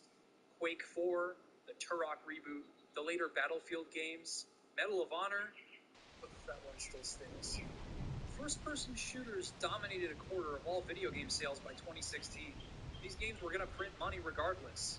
But in the end, they all borrowed mechanics from each other, meaning that new games in the genre landed together. What the genre needed was a reintroduction of elements from the past.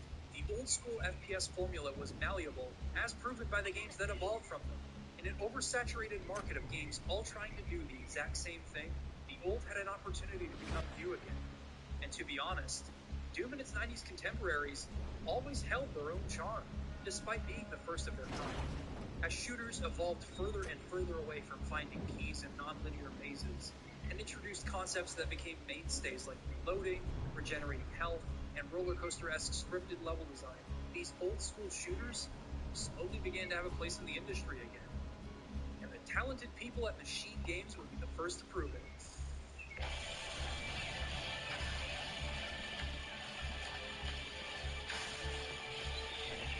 Wolfenstein: The New Order was a game-changer.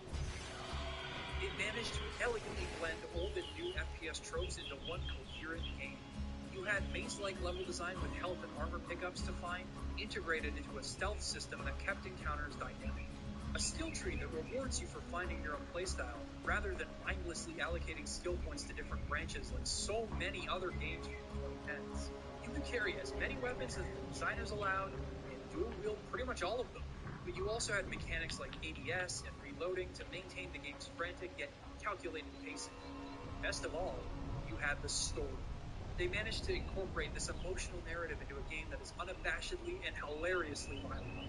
The game was brilliant, and it proved that there was still fight left in the FPS genre. It came out in 2014, which was also the year that Doom 4 was finally re-revealed at QuakeCon. The FPS renaissance was upon us, and we were about to find out why. Doom 4 was retitled simply and boldly as just Doom, and it received a standing ovation at QuakeCon 2014 behind closed doors, before finally being shown to the public at E3 2015. I had my reservations, as I'm sure many of us did back then. I thought the glory kill system was hokey, and I wasn't sure of the gameplay itself, but I appreciated the return of the key cards and puzzle box level design, as well as the game's sense of humor. Regardless, all we could do from then on was wait. About a year later, the game came out. I didn't have a PC or a console that could run it at the time, but I started to hear great things about it. The game wasn't just an okay reboot. Supposedly, it was good. Really good. Suddenly, I had an overwhelming urge to play this game. Was Doom finally back after all these years? I finally acquired the hardware necessary to play this new Doom game later that year, and without hesitation, I began playing. And then I beat it. And then I beat it again. And then I went for every upgrade. And then I went for every collectible. And then I went for every achievement. And then I was replaying the game just for the hell of it. Needless to say, they nailed it. But how? Well, let's take a look.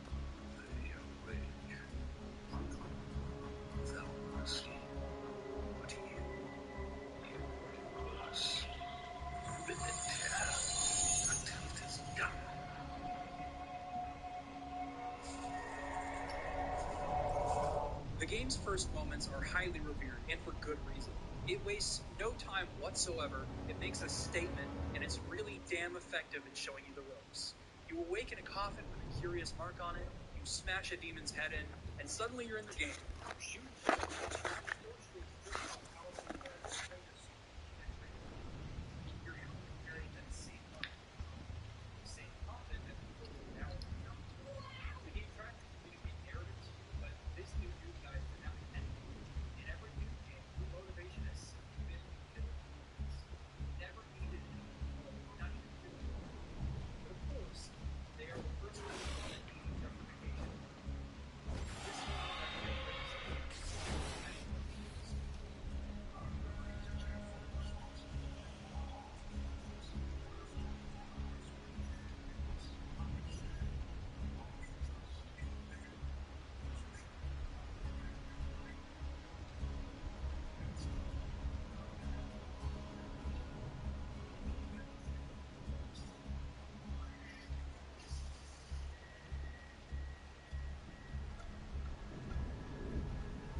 surface of what techniques he used. The soundtrack absolutely deserved everyone notice.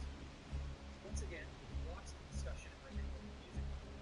The sheer anger in its composition leads the game to flow off. Jumping around, switching weapons rapidly, micromanaging some enemies at once, and throwing yourself into the dire moments. The game has hugely introduced you to its rhythm and staying on top of everything and utterly desecrating demons in the release. Violence in video games can be effectively stories. Use it as a means to discourage the player, think it's flat, or as a weapon to take. You are faced with a challenge so fierce, an enemy so daunting, turn the tide and carry the fleet, with blood to the brain of knowledge and evil will finally be. And Doom 2016 absolutely nailed this.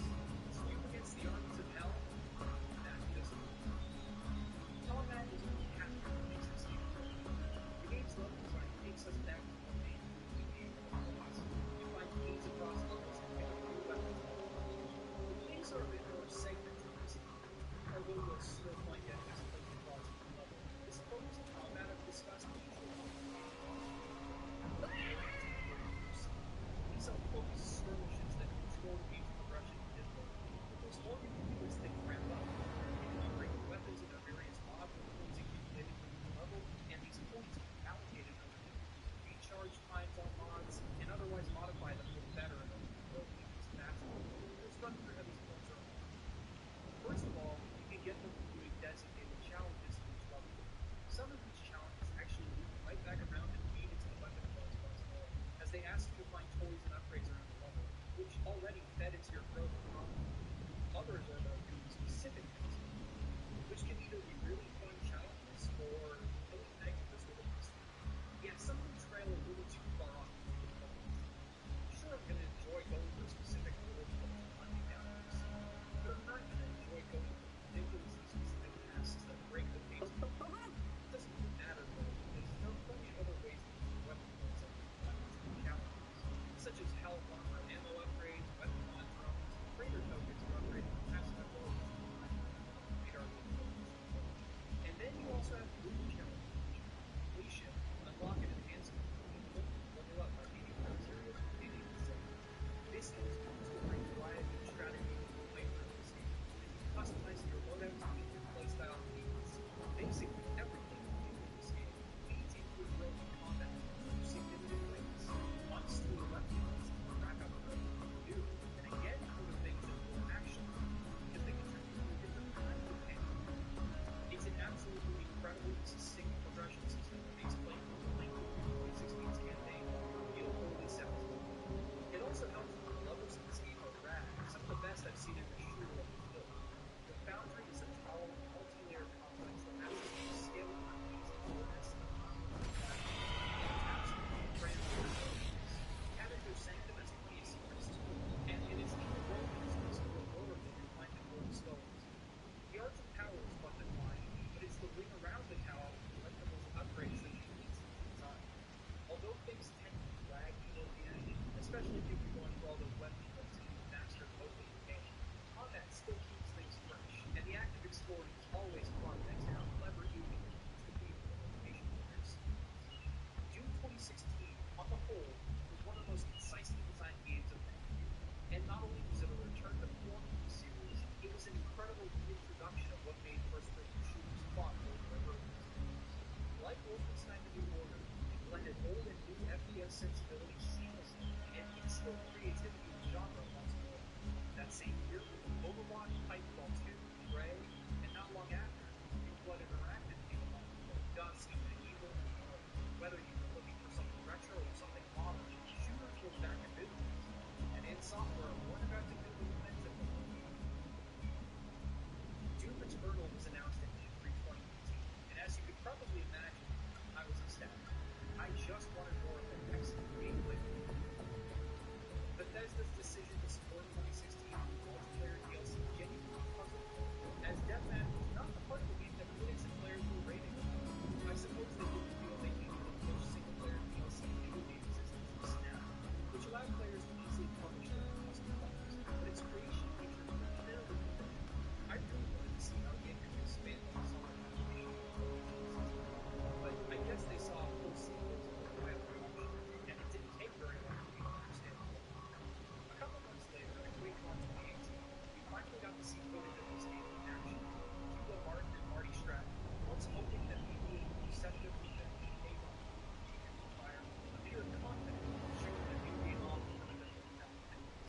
are so passionate about the work they do. We'll talk more about that later on. But in this moment, it was a treat to see that they were as excited as we were to see the new facility. It's like your next challenge, right? You'll notice there's a little thing on the end there with colors and themes of it. You're going to love what you can do with that thing. It's totally my new favorite. They were right. The elation in their voices, coupled with the frenetic, movement-based gameplay, made the wait piece even more meaningful. It was delayed past its original November 2019 release, finally arriving on March 20th, 2020, the same day as Animal Crossing New Dawn. The explosion of crossover art and animation that came out of that made the global circumstances moving over us look a little less. Code provided me with that dopamine rush for their original reasons, and they were one hell of an evening. Made all the more special for this type of series.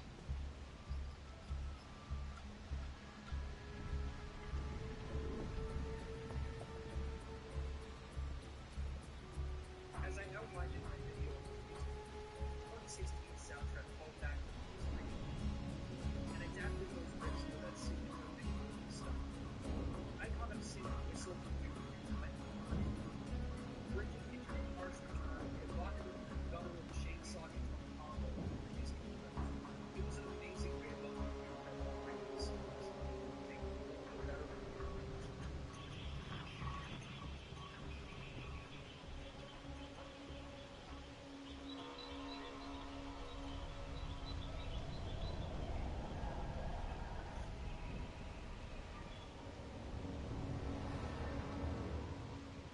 Once again, no time was wasted. You're locked into the game and explored the location.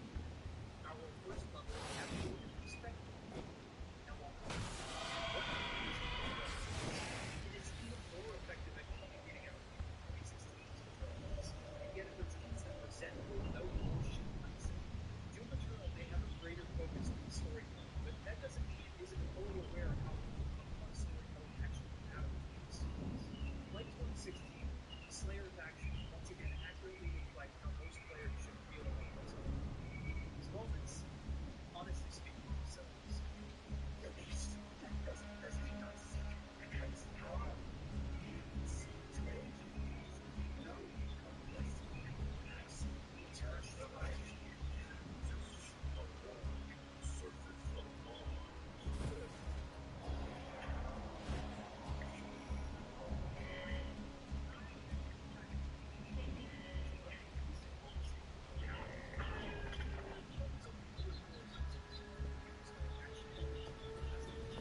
Since he shows no concern for close things, it used William to deal with your Sentinel or create a backup of Mega before new capabilities in these days. I completely understand that. Like, Mega was a company whose focus was merely a tool to dispose of things. He wasn't responsible for hell being unleashed on him. And therefore, why should the Slayer have to do away with him? Eternal, Mega assisted Slayer in the salvation of Earth. He once again provides you with company, or rather hope.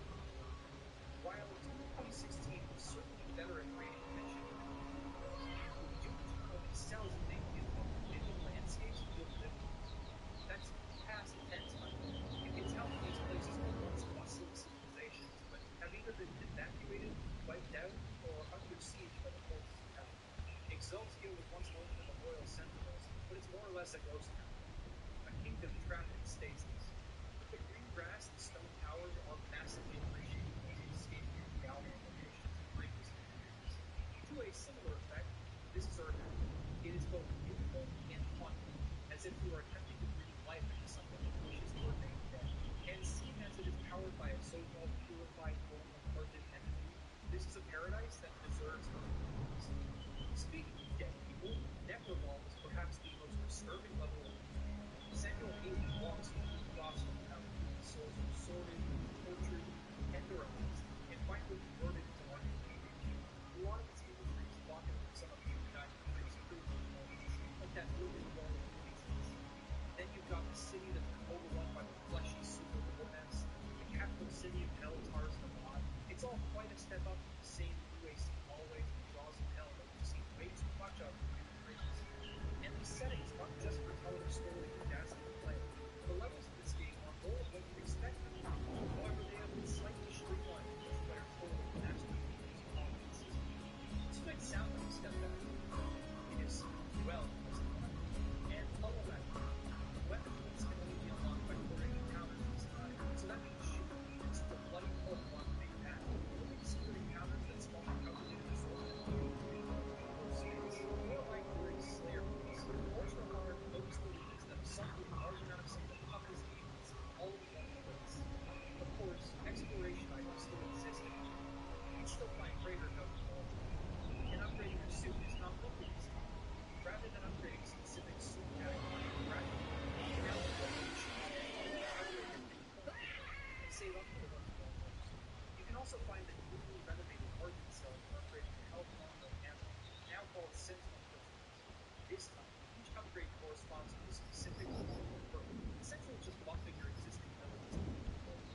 Rooms are now solely focused on being strategic, playstyle enhancements and discovery levels to compensate for the axe load of upgrading costs of crater tokens. Like before, your interchangeable pieces in a playstyle can be created yourself.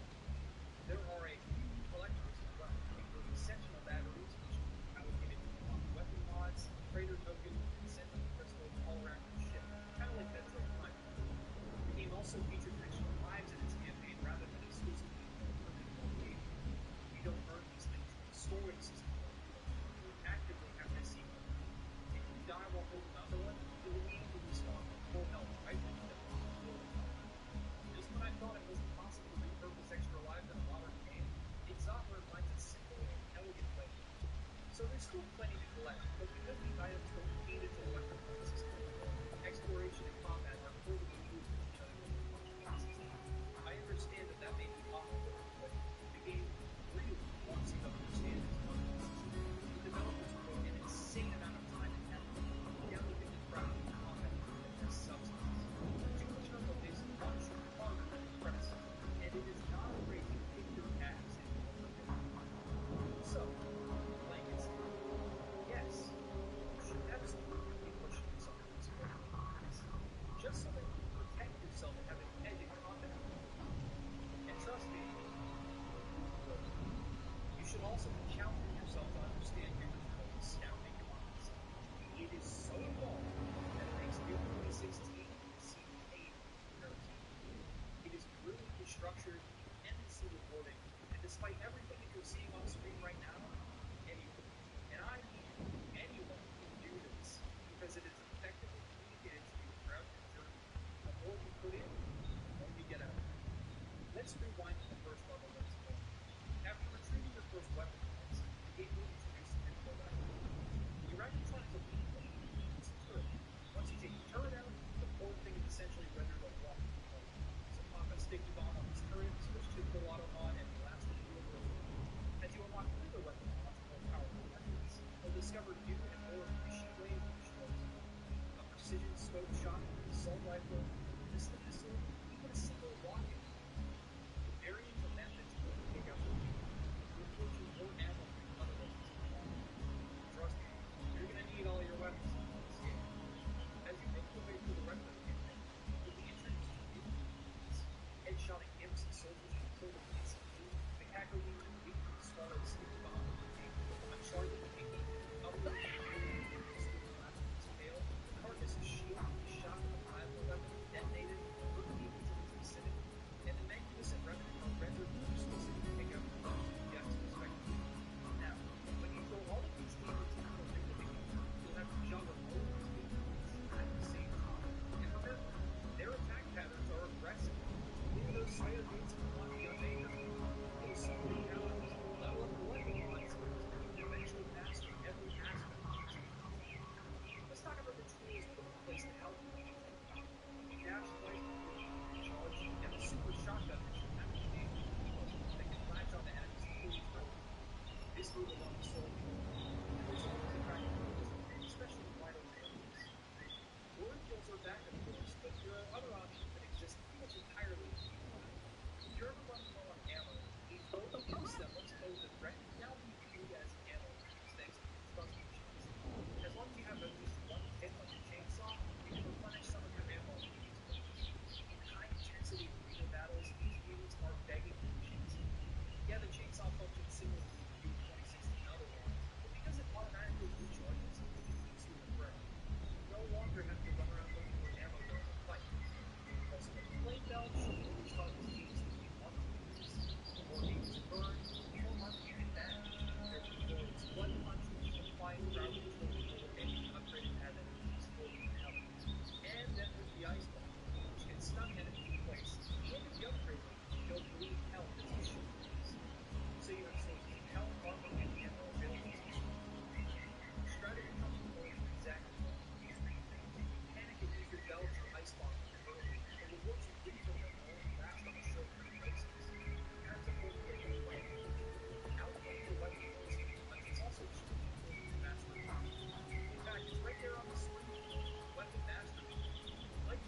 will never stall, even if you shoot for a long time. And finally, my favorite upgrade, the Leaper will light attached unit on fire, causing armor to spill out. So not only are you using it, but for movement's sake, once you achieve mastery with it, it becomes yet another pawn in this game of chess. Such an emphatically satisfying reward for my efforts. Using it correctly just rewards me even more. It's just endless depth, this endless cycle of putting the right pieces into the jigsaw puzzle of Doom Eternal's combat rhythm. And I feel it's necessary to establish what the new gun using with that Echo Ring, because it establishes that while exploration doesn't directly affect combat, it can still reward you with that same tangible psychological experience needed to get better at this. Even with all of this knowledge you can explore, the game doesn't feel obvious. When you're first introduced to Doom Hunter, it's a tough boss fight. This thing will sweep you all over the room. It's damn fast, and the missiles are deadly. It is a great test of everything you know about it. Its weak point is its hovercraft. When destroying it will cut off missile supply and limited speed, so you'll need to deal with that quickly. But your weapons can only shoot so fast, especially that one. And the designer intentionally cut each weapon's ammo reserves down significantly. Well, all of this game is full of tutorial videos showing you how beneficial these swapping weapons are. You don't need to do this in order to finish the game, as players not a computer bound game might find the act of doing it overwhelming. However, switching weapons on the fly is a necessity situation that will be in Doom Eternal, it has been streamlined so you can create and create reloading and recharge speeds, while also spreading your ammo consumption across all of the weapons, rather than training a single weapon. So, in order to kill this Doom Hunter, I switched between my scoped assault rifle, rocket launcher, super shotgun accumulator, hovercraft, and the boss. And just when you thought you'd already turned the Predator into the prey, the Hellpriest spawns two of them. This is how you succeed in beating a boss, mastering a boss. A step that Doom Eternal doesn't take lightly. Our next example would be all of the enemies in Doom Eternal up to this point ask you to perform a certain task to kill them. Even the big demons ask something, despite not having definable movements. Holding them down in the tunnel is a lot more difficult when you're being swarmed, so you'll have to prioritize your targets and give yourself the kind of space to do it. Or, Mr. Tyler, it'll be yours for me in a second. The difference between every other demon and the water is that the water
Ancient Gods Part 2 is similarly concise. It gives you a new tour to play. The Sentinel Hammer can stun any demon for a long period of time, the more armor. Although, to directly counteract the reliance on it for single point demons, they introduce screechers. You don't want to restore these days. Anything that hears a screech will become locked into the field, like speed lock and damage. You don't want that.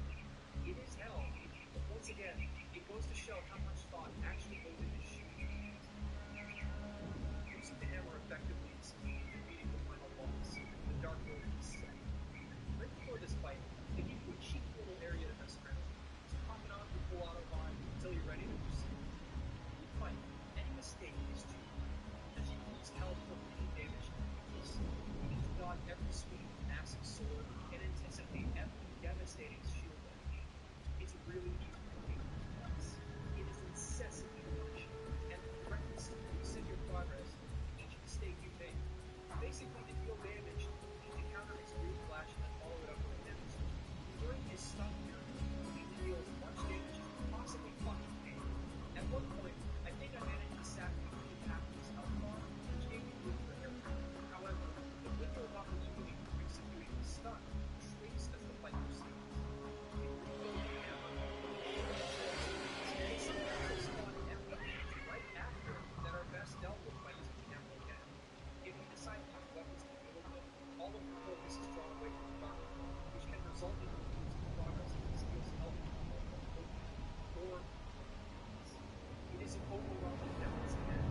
Because of how the boss is designed, defeating it acts as the mark of the master of this game's power. The ultimate test, the be-all, end-all of Doom Eternal. And that's why I love it. Another thing that's great about the Ancient Gods? The soundtrack. After id Software and Nick Ward departed Focus, speculation rose over who would fill the shows. And those were massive shoes to fill. No one could ever truly encapsulate the vivid or the incompetent stylings without it feeling disingenuous. With that in mind, processing the potential pick for a composer became a lot easier. There was only one person they could pick for the job, that was me. Andrew also released a cover album of Doom that faithfully reorchestrated every song from the original Doom, and he included an Easter egg at the end as a reference to Doom 2. As young as the icon of Sid's Boston, you'll hear a voice that says something like this.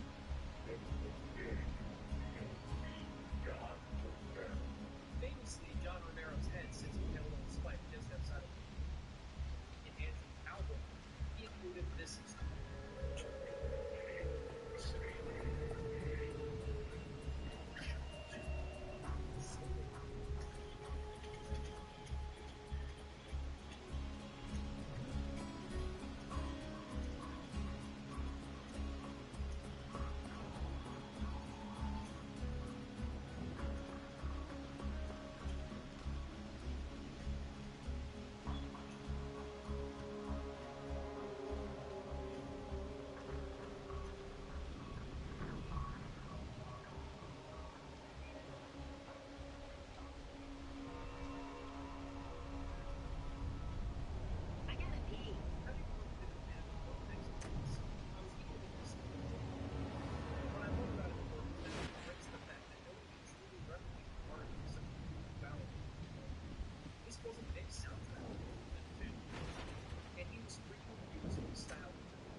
Trademark rhythmic, groove-based metal tracks are in full effect, and I deeply appreciate it.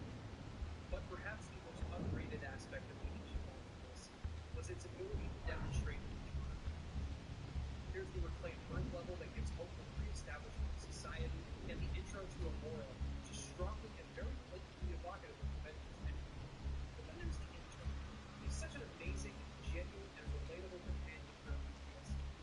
Using such a huge nerd, he was willing to help out in any way he could, not just because it seemed that it was story, but also because he was able to geek out over the Slayer's actions and directly provide them support without clamping up like everyone else.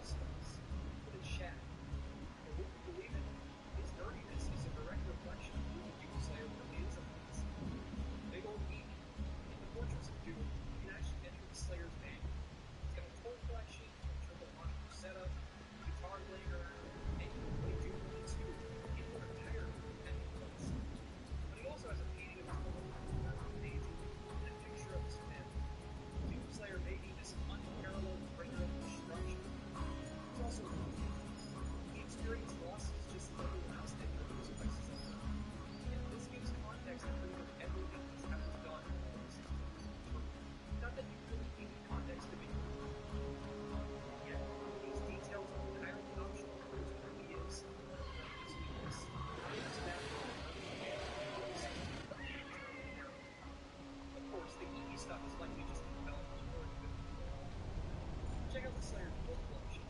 Green Eggs and Pentagram, The Cackle and the Rye, The River Tree, Don Slayote, Slayenstein, 50 Shades of Slay, Eat, Rip, Tear. This is the most detailed part of the game, and something you might pass up completely. The Slayer's man cave is a testament to how passionate the team is. Hugo Martin is a model director, almost able to discuss the decision-making that goes into designing the turn. In almost every interview, he's quick to justify his thinking and ranking the various moving parts of other art movies. He's a great big nerd, just like us, but he isn't deceptively charismatic. He is so quickly to accepting criticism and implementing changes into the game so that it's always at its best. He's acknowledged bugs and retroactively criticized decisions that he made, like the tentacles clawing reaching out the wall. He's completely willing to admit when he made a mistake. I highly recommend that you check out the reviews of Tyler Logan. He goes into detail about a lot of the stuff that was mentioned. I don't want to see his or Tyler's mind. I will always strive to be the kind of creative that he is. And I have to reassure him by saying this. Doom Eternal is one of the greatest experiences I've ever had in any media form. I think a team can play this game from this one, but I've never truly done. I can always improve, and even if I'm just messing around and playing with masterpieces, it still puts up a fight. I don't feel like I'm aimlessly shooting at things like that. It is everything that I could have ever wanted.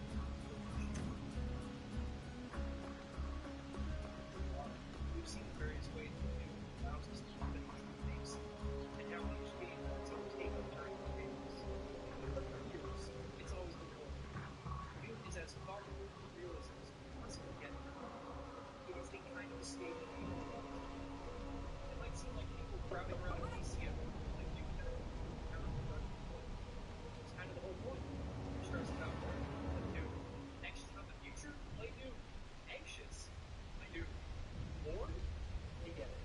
It is a universal remedy. As you work through these problems and move on with your life, you'll always have an element and set of attention to come to these emotions. If Doom truly was the mindless game that some have perceived it as, it would be fulfilling message. If it was mindless, you'd shoot some demons, turn the game off, and you go, that's why when you shower praise over Doom games that have earned your dominance over demons, it's coming very, very close. Doom was there for me when I needed it most. When I was sick with media, severely anxious in high school, stressed in college, it was a comforting presence. And because I actually had brain reflexes to put away, it took all of my focus away from what was working. If only for a moment. It helped me, and it continues to help me. And that's why I've been a Doom fan for 4 years. So yeah, it's a pretty good game. But based on the colossal legacy of my game itself, I need to try yours. Thanks for watching. Now, you got one play Doom?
larger prey mantis monsters that live in fog and stuff with the and my personal favorite, hermit crab, which is a fantastic combination of the scavenging shell idea and breaking into the fauna by radiation.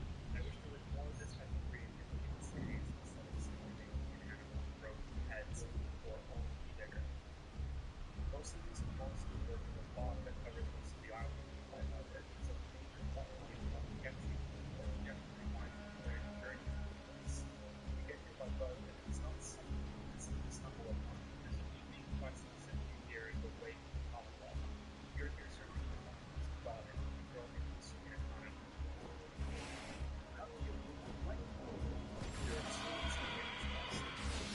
On the residents themselves while exploring acceptable quests directly from them, or after saving to make it the main story and reaching a higher level, technically they see a diamond city with a young radio maintenance person space.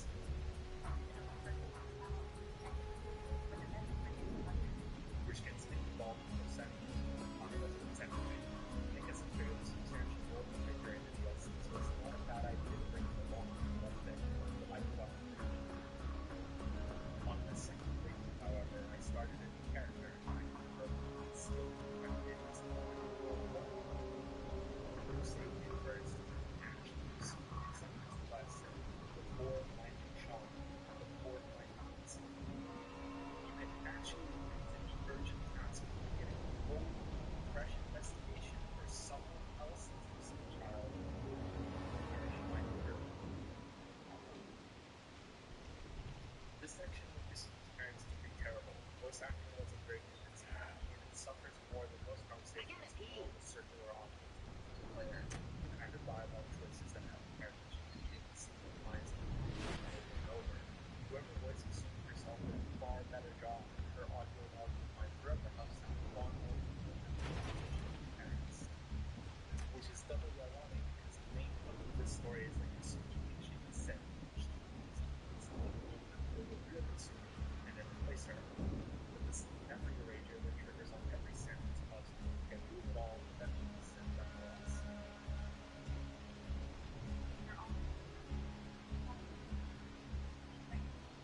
She's like super